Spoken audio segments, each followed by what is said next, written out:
Le plus beau des amours, c'est pas du tout un truc spirituel, mais pas du tout. On ne me disait rien à moi, il m'a fallu tout deviner. Et lorsque se forme en vous un amour meilleur, vous devenez meilleur. Maintenant, tout va bien.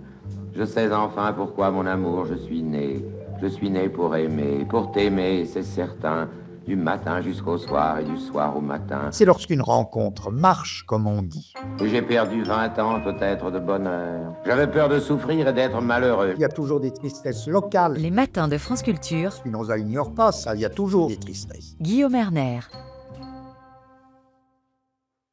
Spinoza, aujourd'hui souvent décrit comme un penseur de la joie, Spinoza était l'un des auteurs les plus gais du monde selon Gilles Deleuze. C'est aussi l'un de ceux qui est particulièrement compliqué à comprendre lorsqu'on n'a pas de mode d'emploi, et c'est la raison pour laquelle dans cette carte blanche Spinoza, j'ai décidé de vous convier Dan Arbib pour que vous nous présentiez cet homme. Vous êtes philosophe, maître de conférences à la Sorbonne, et vous avez participé à l'édition des œuvres complètes de Spinoza dans la Pléiade sous la direction de Bernard Pottrin. Il y a chez Spinoza tout d'abord un contexte, celui donc du XVIIe siècle. Expliquez-nous pourquoi Spinoza a commencé à philosopher, Dan Arbib. Alors Spinoza a commencé à philosopher parce qu'il était confronté à une insatisfaction personnelle profonde. Qu'est-ce que c'était que cette insatisfaction personnelle profonde? Il venait d'une famille originaire du Portugal et auparavant sans doute de l'Espagne, famille juive, marane, qui a repris possession de son identité juive une fois arrivé aux Provinces-Unies. Il naît en 1632, il a une éducation juive parfaitement conforme à la tradition, il lit l'hébreu sans doute à l'école, et progressivement, il s'aperçoit que ce qu'on lui apprend n'est pas de nature à lui donner ce qu'il espère, à savoir le salut. Je dis le salut, le mot est important parce que si on le compare à un philosophe contemporain comme Descartes, qui est en quelque manière son maître ou sa référence, Descartes cherchait la vérité. Une fois sorti de l'école, Descartes disait « tout ce qu'on m'a appris finalement était faux ou incertain en dehors des mathématiques ». Spinoza dit autre chose, il dit que ce qui compte, c'est pour lui le salut parce qu'il est traversé par l'angoisse des choses vaines et futiles de la vie ordinaire qui ne sont pas propres à lui donner cette félicité à laquelle il aspire. Alors pendant cette carte blanche, Spinoza a une voix, c'est celle du comédien Olivier Balazuc. Un premier texte lu par Olivier Balazuc, une présentation Dan Arbib. Qu'est-ce qu'Olivier va nous lire ? Eh bien, peut-être le tout début du traité de la réforme de l'entendement, le premier texte sans doute de Spinoza, et l'ouverture du premier texte, donc peut-être le tout premier du corpus. L'expérience m'avait appris que toutes les occurrences les plus fréquentes de la vie ordinaire sont vaines et futiles. Je voyais qu'aucune des choses qui étaient pour moi cause ou objet de crainte ne contient rien en soi de bon ni de mauvais, si ce n'est à proportion du mouvement qu'elle excite dans l'âme. Je résolus enfin de chercher s'il existait quelque objet qui fût un bien véritable, capable de se communiquer, et par quoi l'âme, renonçant à tout autre, put être affectée uniquement. Un bien dont la découverte et la possession eussent pour fruit une éternité de joie continue et souveraine. Explication, Dan Arbib. Eh bien voilà, comme je le disais, ce qui frappe Spinoza, c'est la vanité des biens ordinaires. Ces biens ordinaires, ils sont au nombre de 3. Le désir sexuel, les honneurs et l'argent. Quand on y réfléchit, ces 3 biens sont de faux biens. D'abord parce qu'ils nous mettent à la merci de ceux qui peuvent nous les donner, et d'autre part parce que ils sont transitoires, et par conséquent entretiennent en nous des passions flottantes, des passions peu durables, des passions qui, au fond, nous jettent à la merci de la fortune. Et par conséquent, ce que veut Spinoza, c'est ce qu'il appelle dans ce texte une éternité de joie continue et souveraine. Une éternité de joie. Alors l'expression est extrêmement forte. Qu'est-ce que ça veut dire ? Cette éternité de joie, pour lui, sera définie par la connaissance de l'union de l'âme avec la nature tout entière. Alors la connaissance de l'union de l'âme avec la nature tout entière, ça exige de mettre en œuvre un projet qu'on qualifiera, de façon peut-être un peu pédante, d'intellectualiste, c'est-à-dire un projet de compréhension de ma place dans l'ensemble de la nature. Et que sera cette nature pour Spinoza? Et c'est un point fondamental, ce sera Dieu. Mais Dieu, non pas perçu comme le Dieu des religions, c'est-à-dire un Dieu transcendant au monde, un Dieu qui nous faut des promesses qui pourra de toute façon jamais tenir, nous dit Spinoza, c'est-à-dire un Dieu qui n'existe pas. Dieu, c'est la nature elle-même. C'est le monde lui-même tel qu'il se déploie. Il n'y a pas d'au-delà du monde, il n'y a pas d'outre-monde comme nous le promettent les religions. Et par conséquent, prendre conscience et comprendre la place que nous occupons dans la nature, c'est cela, la philosophie et le projet de cette béatitude éternelle. Mais alors, justement, ce qui est complexe chez Spinoza, pour le néophyte, c'est de comprendre si celui-ci marque la fin d'une réflexion métaphysique, donc le début de la laïcité, s'il prolonge une métaphysique, puisqu'il est très attaché à une communauté juive, la communauté juive d'Amsterdam du XVIIe. On le dit excommunié. Est-ce parce qu'il tourne le dos à la religion? Est-ce qu'il la prolonge, Dan Arbib? Alors, cette affaire d'excommunication est très intéressante. D'abord parce que c'est la première pièce à verser dans la légende noire de Spinoza. Vous savez que Spinoza est traversé par deux légendes, une légende noire qui commence par cette excommunication et une légende dorée qui en fait le philosophe par excellence, le saint patron des philosophes en quelque sorte. Alors, cette excommunication intervient en 1656. En 1656, Spinoza a 24 ans. Il n'a alors absolument rien écrit. Et par conséquent, on aurait sans doute tort d'expliquer cette excommunication par des textes que nous connaissons parce que ce sont des textes qu'il a écrits après, ou même des textes qui sont posthumes et que ses contemporains ne connaissaient pas. À 24 ans, pourquoi peut-il avoir été excommunié? Autant vous dire que le dossier est un petit peu obscur, y compris pour nous. 3 hypothèses sont possibles. La première hypothèse, c'est les mauvaises fréquentations de Spinoza. Spinoza apprend le latin auprès d'un maître jésuite, Franciscus van den Enden, un drôle de type qui finira d'ailleurs pendu en 74 pour avoir fomenté le projet d'une indépendance républicaine de la Normandie, en France.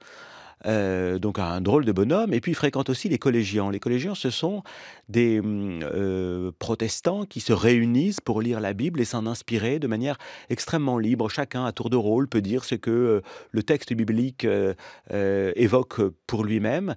Et évidemment, cette manière très libre de lire les textes bibliques est une entorse aux règles que les religions formulent en général dans le rapport au texte biblique. Donc, première option, Spinoza aurait eu de mauvaises fréquentations. Deuxième option, il aurait sans doute fait de mauvaises affaires, il voulait sans doute se défaire de l'héritage de son père et par conséquent des dettes aussi. Or, la communauté juive d'Amsterdam se voyait investie d'une mission d'ordre dans la communauté juive. C'est-à-dire que les administrateurs de la communauté juive disaient au pouvoir public « nous tenons nos ouailles et par conséquent, laissez-nous tranquilles ». Quand vous aviez un petit bonhomme comme Spinoza qui veut éventuellement se défaire de ses dettes, il risque de mettre en péril la bonne entente entre la communauté juive instituée et d'autre part les pouvoirs publics. C'est la deuxième raison, ce qui voudrait dire que cette excommunication n'a pas de valeur proprement religieuse ou spirituelle, mais elle a une fonction économique dans le système politique. Troisième option, Spinoza aurait déjà défendu de manière informelle, dans des discours, des thèses qui seraient problématiques. Alors ça nous est rapporté par 2 témoins espagnols auprès de l'Inquisition en 1659. Ils disent que Spinoza défendait déjà l'idée d'un Dieu philosophique et la possibilité que les lois religieuses ne soient pas propres à donner le salut. Alors là, c'est la version la plus philosophique de l'excommunication. Seconde lecture par Olivier Balazuc de textes de Spinoza. Dan Arbib, qu'est-ce que vous nous proposez? Alors, je voudrais vous proposer le texte de l'appendice à Éthique 1, c'est-à-dire un texte dans lequel Spinoza explique que Dieu n'a pas fait le monde et les choses pour les hommes, et par conséquent, il est vain de croire que Dieu est asservi à la finalité humaine. Alors, je pense que Olivier Balazuc va prendre cet extrait et le lire. On va immédiatement écouter Spinoza.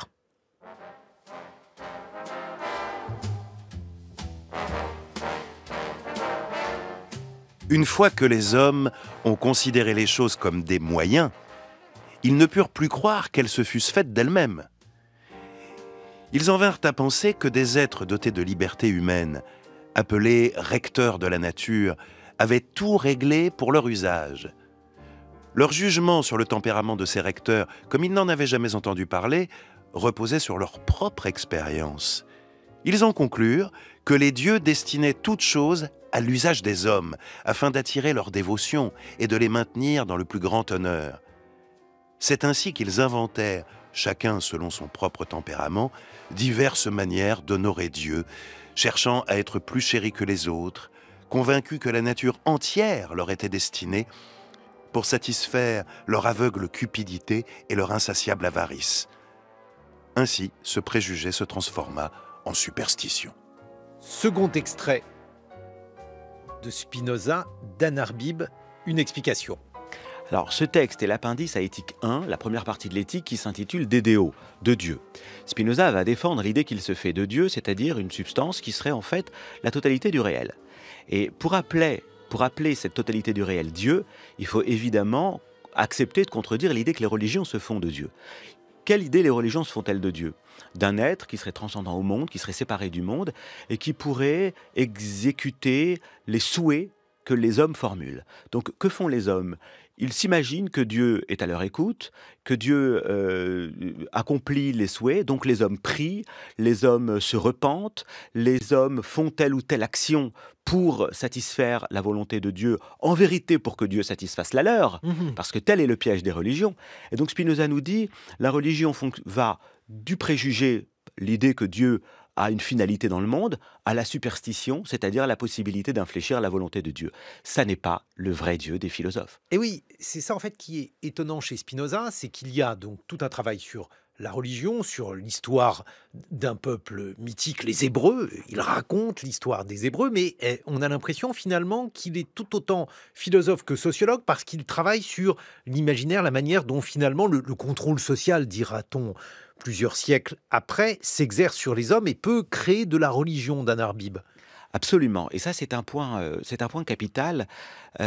Pour Spinoza, l'homme est à la fois âme et corps.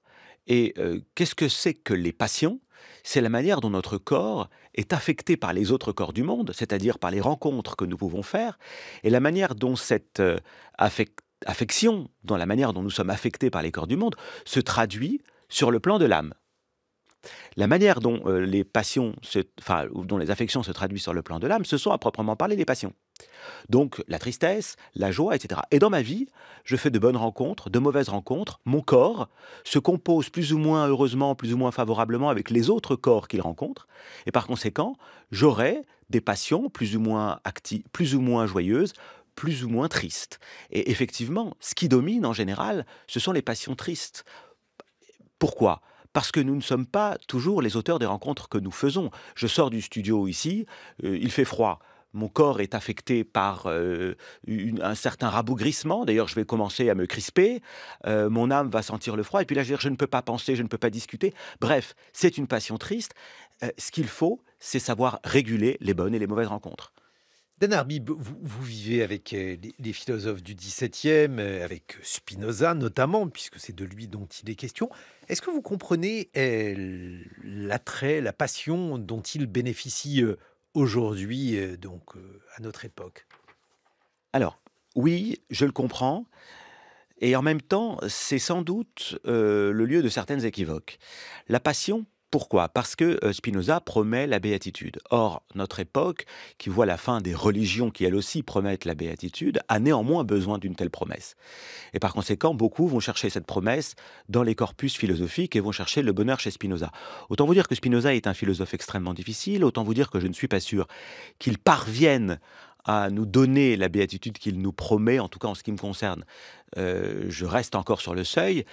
Par conséquent, il y a beaucoup d'équivoques sur ce point. La deuxième équivoque, c'est que Spinoza nous dit que Dieu, c'est la totalité du réel. Et dans la totalité du réel, qu'avez-vous? Vous avez des pensées, des idées, par conséquent, de la pensée en général, et puis vous avez des corps, donc de l'étendue en général.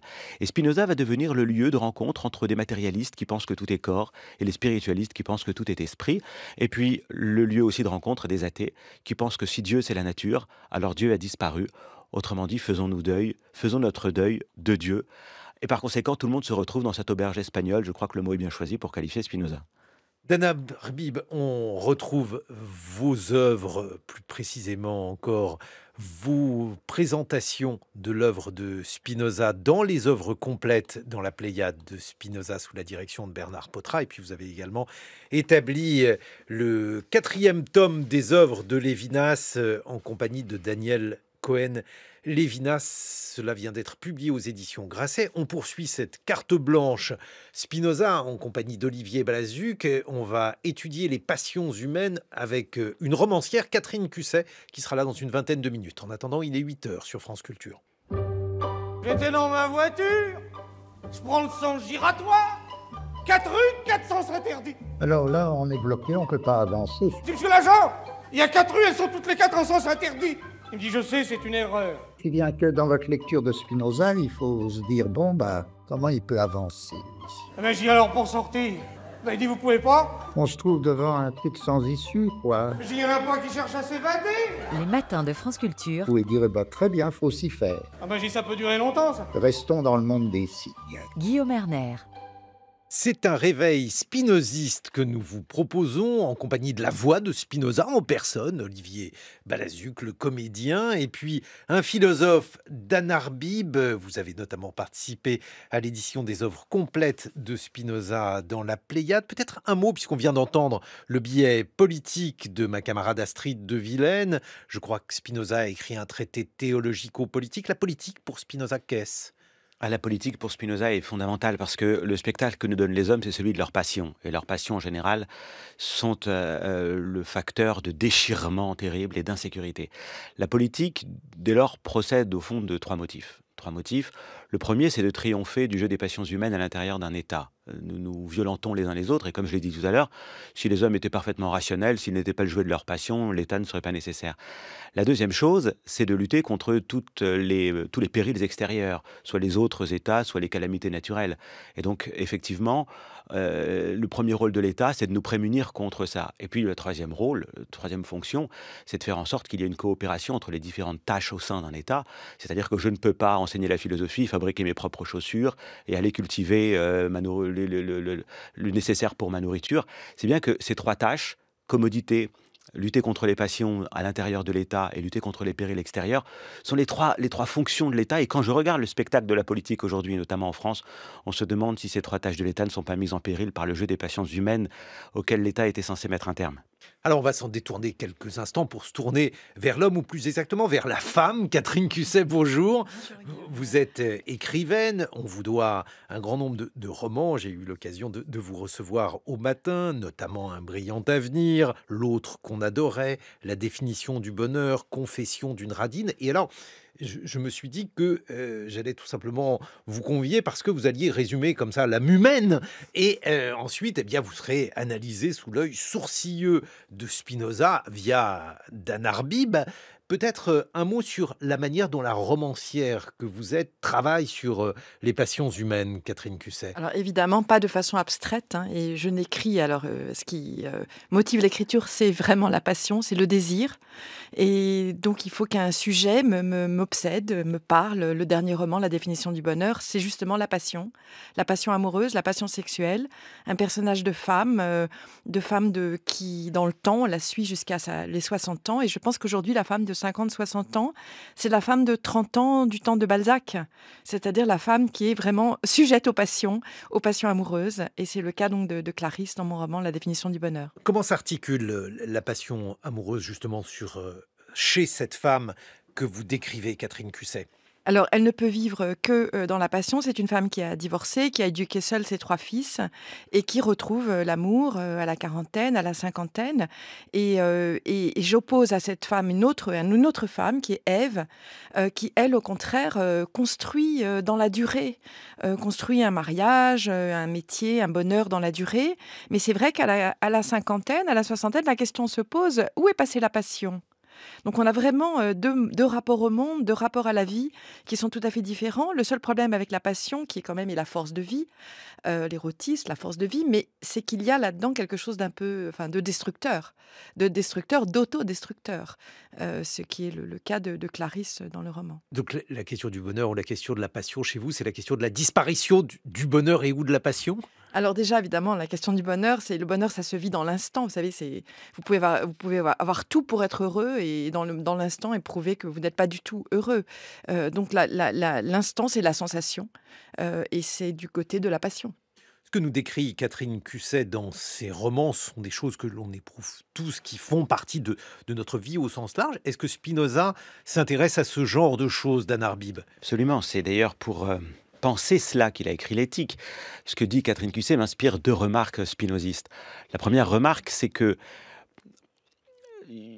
on peut se défaire de la passion en cultivant d'autres passions. Par exemple, les passions tristes, celles de l'abandon, du désespoir, celles de la tristesse. Bon. Ce sont des passions, comme je le disais tout à l'heure, qui nous rabougrissent. Alors ce que je dois faire pour répondre à ces passions, c'est travailler à faire de belles rencontres et à faire en sorte que quelque chose en moi s'épanouisse.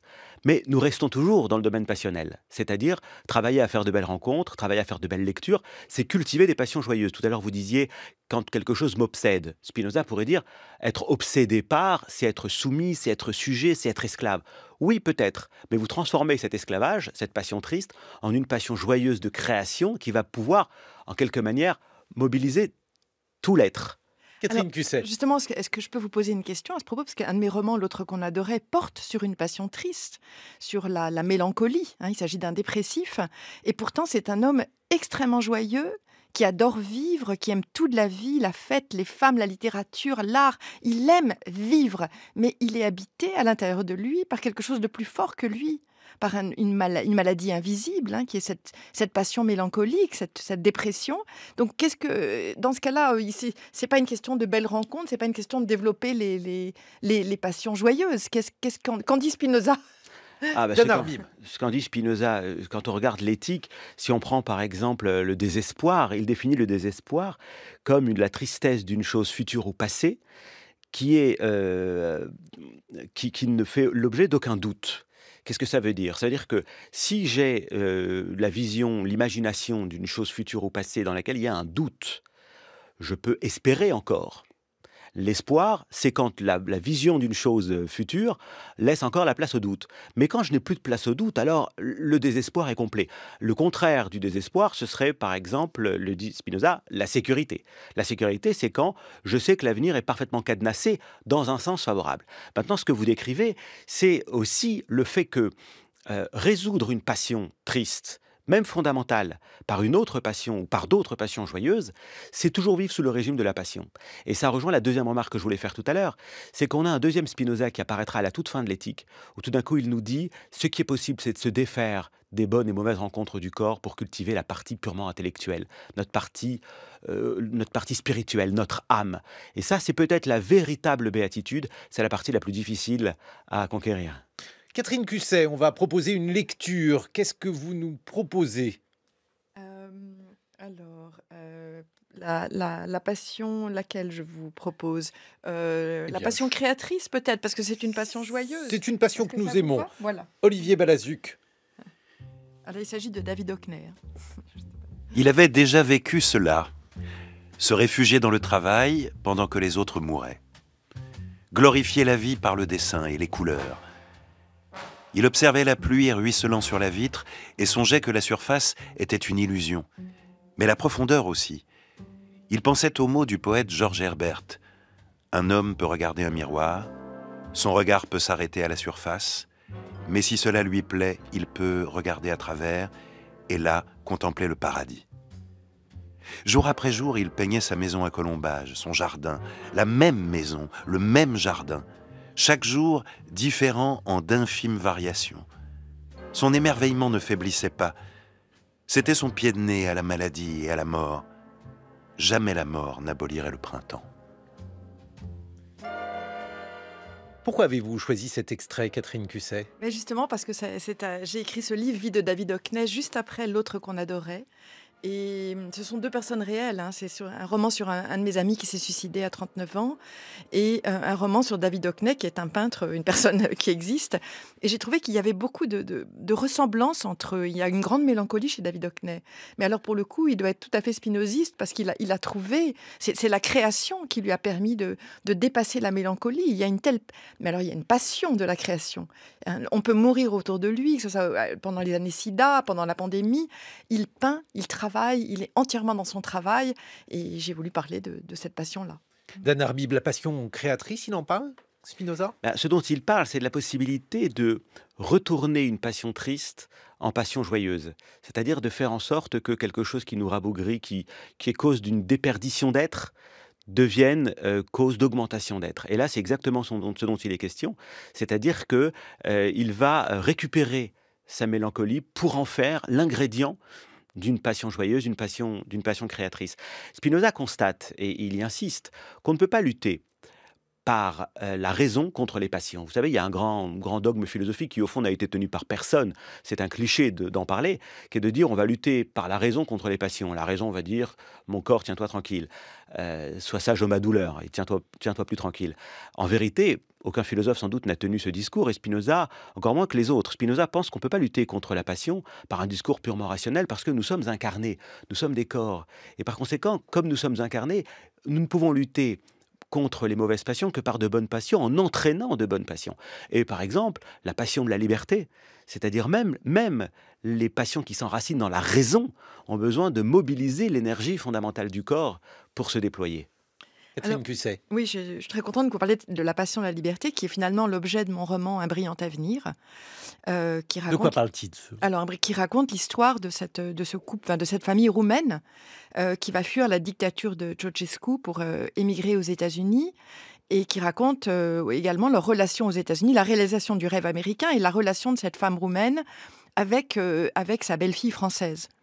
Et la liberté, c'est vraiment une passion, et je pense que cette passion ne peut exister que quand on a vécu la dictature, la tyrannie, l'empêchement. Pour ce couple roumain, leur seul but dans la vie, c'est pas juste d'être libre, c'est de refaire de leur fils unique un homme libre dans un pays libre. Et donc la mère roumaine, elle est paniquée à l'idée que leur fils va épouser une Française, parce que donc il va partir en France. Vous me direz, la France, c'est le pays de la liberté quand même. Mais simplement, en France, elle pense, à juste titre, que si on parle avec un accent, si on parle pas bien français, on sera jamais complètement un Français comme les autres, alors qu'aux États-Unis, tout le monde vient d'ailleurs. Donc voilà, donc cette passion de la liberté, c'est vraiment ce qui anime mon roman Un brillant avenir. Une lecture, Olivier Balazuc. Marie est française, continue Jacob. Un jour ou l'autre, elle retournera en France. Aucun Français ne choisirait d'émigrer aux États-Unis. C'est compréhensible. La France est un pays merveilleux. Pourquoi le quitterait-on? Mais c'est aussi un pays où l'on doit parler sans accent pour réussir socialement et professionnellement. Ta mère et moi parlons anglais avec un fort accent roumain parce que nous avons appris l'anglais tard. En Amérique, ce n'est pas un problème. Ici, tout le monde vient d'ailleurs. Et toi, Alexandrou, tu n'as même pas d'accent quand tu parles anglais, parce que tu es venu ici assez tôt. Tu es devenu un vrai Américain. Notre vie n'a pas d'autre but, faire de toi un homme libre dans un pays libre. Nous avons tout sacrifié pour ton avenir. Et maintenant, tu veux le gâcher en quittant ce pays qui a été si généreux envers nous? Tu brises le cœur de ta mère. Un extrait que vous avez choisi, Catherine Cusset, de l'un de vos romans. La question de la liberté chez Spinoza est une question extrêmement complexe, puisqu'on a déjà parlé au sujet du traité théologico-politique d'Anne Arbib. Il y a dans cette notion de liberté, dans la manière dont il voit les hommes comme étant en quelque sorte peu lucides sur les raisons pour lesquelles ils agissent. Est-ce que l'homme peut être libre selon Spinoza? Comment les choses se déroulent-elles? Alors, il y a effectivement une thèse spinoziste absolument fondamentale, c'est la lutte contre le libre arbitre. Il pense que l'homme n'est pas un empire dans un empire.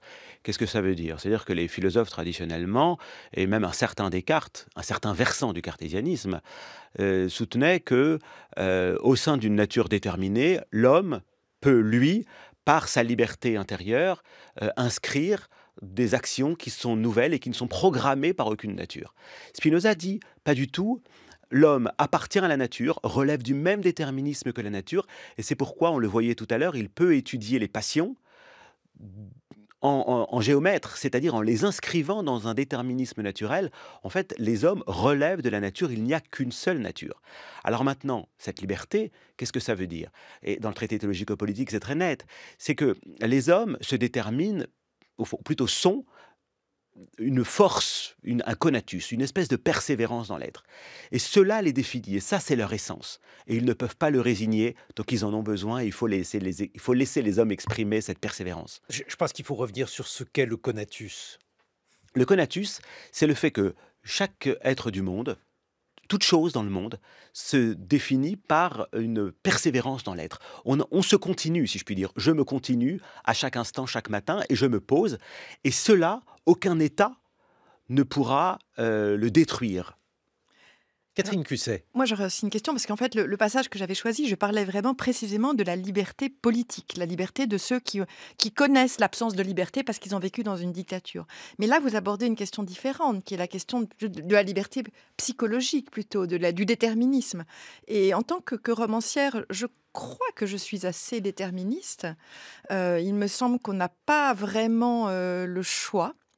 Et qu'on est habité soi-même par des passions qu'on peut, enfin, et des désirs on peut les laisser aboutir, on peut les suivre, mais est-ce que vraiment on a le choix dans la vie? Je suis assez spinoziste, je crois. Mais est-ce qu'on a le choix justement quand on est romancière?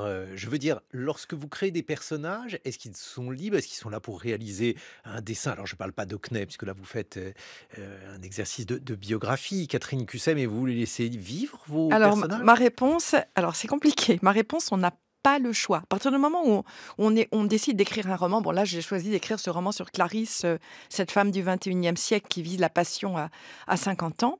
À partir du moment où je crée un personnage, où j'ai des prémices, je suis obligée je sais pas comment dire, de le réaliser, je suis obligée d'écouter, je peux pas faire n'importe quoi. Il y a pas une liberté totale. Pour moi, un bon roman, c'est un roman qui suit une forme de cohérence psychologique. Très intéressant ce que vous dites. C'est très intéressant ce que vous dites parce que c'est parfaitement spinoziste. C'est-à-dire qu'un Spinoza vous dirait de ne pas vous étonner si un imbécile se comporte comme un imbécile. Ça suit de l'essence de l'imbécile comme les propriétés du triangle suivent de l'essence du triangle. Et il y a cette cohérence, vous avez employé ce mot, qui fait que chaque être du monde suit sa propre logique immanente en fonction de ce qu'il appelle, lui, Spinoza, des propriétés. Et c'est en ce sens qu'il y a une géométrisation complète du réel et de la nature. C'est-à-dire, au fond, nous sommes des essences qui se posent exactement sur le même modèle que les essences mathématiques se posent. Si aujourd'hui je suis devant vous, c'est parce que je suis d'un arbib de la même façon qu'un triangle a ses angles égaux à deux droits. C'est cette cohérence-là que, en un sens, vous nous décrivez quand vous répondez à la question de Guillaume Erner. Et c'est peut-être le moment aussi de citer Proust, sur qui portera mon prochain livre qui sort en mars, et qui lui dit que l'écrivain est quelqu'un qui doit se soumettre au réel. Il parle de soumission au réel. Et qu'est-ce que ça veut dire? Ça veut dire que le livre, on le porte en soi, il est là, il existe, on doit le retrouver, comme s'il y avait une sorte de sensation première, on doit être à l'écoute de soi pour écrire. Et donc, quelque part, se libérer de la vie courante, de tout ce qui nous distrait, et rentrer à l'intérieur de soi. Alors, ma transition est toute trouvée, puisque vous venez de parler de Proust, et que Proust a merveilleusement écrit sur la jalousie. Je proposais à la voix de Spinoza, autrement dit, à Olivier Balazuc, je lui transmets le passage de lire cet extrait de Spinoza consacré à la jalousie. Attention, il est sur les 2 feuilles. Si quelqu'un imagine que la chose aimée est liée à un autre, par le même lien d'amitié ou par un lien plus étroit que celui par lequel il la possédait seul, il sera affecté de haine envers la chose aimée et il enviera cet autre. Cette haine envers la chose aimée, jointe à l'envie, s'appelle jalousie. Elle n'est en effet rien d'autre qu'un flottement de l'âme, né de l'amour et de la haine à la fois, accompagné de l'idée d'un autre que l'on envie. De plus, cette haine envers la chose aimée sera d'autant plus grande que la joie que le jaloux éprouvait habituellement dans le cadre de l'amour réciproque avec cette chose était intense. Elle sera aussi plus forte en fonction de l'affect que l'on ressent pour celui que l'on imagine lié à cette chose. Alors, ce qui est très intéressant Dan Arbib. dans ce texte, c'est la définition de la jalousie comme flottement de l'âme. Spinoza nous explique qu'on peut nourrir envers le même objet des sentiments tout à fait contradictoires. L'amour et la haine en même temps, et Spinoza le déduit géométriquement. J'ai coupé la démonstration géométrique, mais il y a une géométrie des passions. Et ça nous permet de penser aussi que Spinoza est un critique de l'amour sexuel, sexualisé, tel que nous le pensons en général. C'est-à-dire que pendant longtemps, on a dit que Spinoza était un philosophe favorable à l'amour. Le problème, c'est que Spinoza constate que l'amour nous remet entre les mains de toutes les passions dont nous sommes le jouet, c'est-à-dire l'amour et la haine, et parfois envers le même objet, c'est-à-dire en fait la lutte de tous contre tous.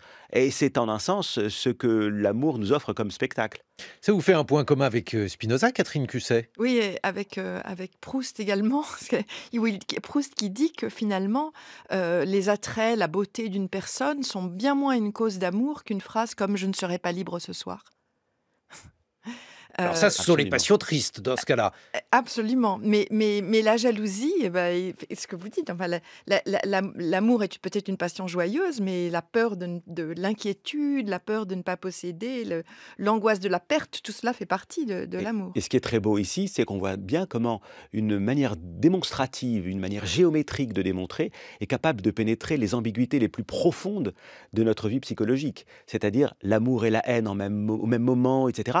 C'est assez formidable. Et puis le deuxième motif pour lequel Spinoza écarte aussi la passion amoureuse, c'est que très souvent, elle se donne aussi comme sexualité. Et qu'est-ce que c'est la sexualité? C'est une espèce de désordre du corps. C'est la manière dont que nous avons de cultiver une partie seulement de notre corps. Or, Spinoza voudrait que notre corps fût cultivé tout entier et dans un équilibre parfait. C'est la thèse qu'avait soutenue Bernard Potra dans son merveilleux livre Ethica Sexualis. Et puis enfin, j'aimerais qu'on termine par une passion que vous avez analysée et qui est parfaitement prosaïque, mais qui peut être dévorante. Je crois qu'il y a quelques exemples en matière littéraire. C'est la radinerie, la cupidité. Non, la radinerie, d'ailleurs, c'est pas la même chose. Vous avez écrit un livre à ce sujet, Catherine Cusset. Comment vous est venue justement cette idée de traiter de la radinerie? Alors bon, évidemment, c'est un titre un peu drôle, Confession d'une radine. L'idée m'est venue simplement parce que en partant vivre, c'était les années 90, je suis partie vivre à Prague, où le mur venait de tomber, le capitalisme arrivait. On était encore dans un pays communiste où il n'y avait rien à acheter, où tout valait 50 centimes. Et je me suis aperçue que j'avais des réflexes d'économie dans ce pays-là. Prendre un taxi pour 50 centimes, j'hésitais, je préférais marcher une demi-heure à pied. Et je me suis dit, tiens, c'est pas une question d'argent, c'est une question du rapport à l'autre. Ce qu'il y a dans la radinerie, dans la propriété, c'est pas seulement un rapport à l'autre, c'est un rapport à la vie. Un rapport qui peut être d'ouverture ou qui peut être de fermeture. Le dernier mot sur la radinerie. Alors, chez Spinoza, le mot qui conviendrait pour radinerie, c'est avaritia, avarice. Mais le latin avaritia veut dire d'une part la cupidité, c'est-à-dire le désir de poursuivre des richesses qu'on n'a pas encore, ou bien l'avarice, le désir de conserver des richesses qu'on a déjà. En fait, dans les deux cas, il s'agit de soumettre son bonheur, sa joie, c'est-à-dire l'augmentation de sa puissance d'agir, à des conditions contingentes, à des choses extérieures. L'association de la joie à ce que nous croyons être la cause, c'est cela l'amour. Et c'est peut-être le grand problème de l'avarice. Et vous êtes d'accord que c'est le contraire de la joie? C'est justement l'avarice, c'est vraiment pour moi la non-vie, la fermeture. Parce que ça se double d'une peur. Voilà. Merci Catherine Cusset. On vous retrouve dans vos romans Un brillant avenir, L'autre qu'on adorait, La définition du bonheur ou bien Confession d'une radine. Dan Arbib, vous nous avez accompagnés. On vous doit notamment le dernier tome des œuvres complètes de Lévinas et les œuvres complètes de Spinoza dans la Pléiade. Olivier Balazuc, on va vous retrouver dans Les Précieuses Ridicules. Non, mais bientôt Les Femmes Savantes dans la mise en scène de Christian Schiaretti. Et ben voilà, et ça sera... C'était de Molière.